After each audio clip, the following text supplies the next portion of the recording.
બાફો આવવાની ઝંઝટ વગર એકદમ ફૂલેલા ઇન્સ્ટન્ટ લાઈવ ઢોકળા બનાવવા માટે મિક્સિંગ બાઉલમાં 3 વાટકી ઝીણા ચોખા લેવાના છે। બાસમતી ચોખાનો ઉપયોગ નથી કરવાનો। સાથે 1 વાટકી અડદની દાળ, 1 વાટકી મગની પીળી દાળ, 1 વાટકી ચણાની દાળ।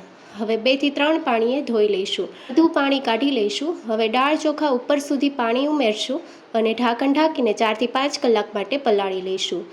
5 કલાક પછી જોઈએ તો દાળ ચોખા સારી રીતે પલળી ગયા છે અને સોફ્ટ પણ થઈ ગયા છે। ચાણીમાં આ રીતે દાળ ચોખા કાઢી લઈશું અને આ પાણીનો ઉપયોગ દાળ ચોખા પીસતી વખતે કરવાનો છે।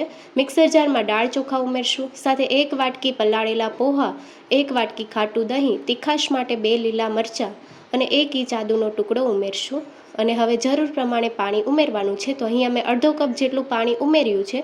પાણી બહુ વધારે નથી ઉમેરવાનું અને એકદમ સ્મૂથ બેટર તૈયાર કરી લઈશું। દાળ ચોખા ગ્રાઇન્ડ થઈ ગયા છે। મિક્સિંગ બાઉલમાં કાઢી લઈશું અને બેટરની કન્સિસ્ટન્સી તમે જોઈ શકો છો, વધારે પડતી ઢીલી નથી કરવાની। હવે અડધી ચમચી હળદર પાવડર, સ્વાદ પ્રમાણે મીઠું, 1 ચમચી ખાંડ ઉમેરીને સારી રીતે મિક્સ કરી લઈશું।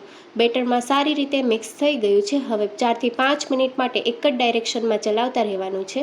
હવે 2 ચમચી તેલ ઉમેરીને મિક્સ કરી લઈશું। બેટર સારી રીતે તૈયાર થઈ ગયું છે। હવે 1 પ્લેટ જેટલું બેટર આપણે એક બાઉલમાં કાઢી લઈશું। આ બેટરમાંથી 1 પ્લેટ ઢોકળાની થઈ જશે।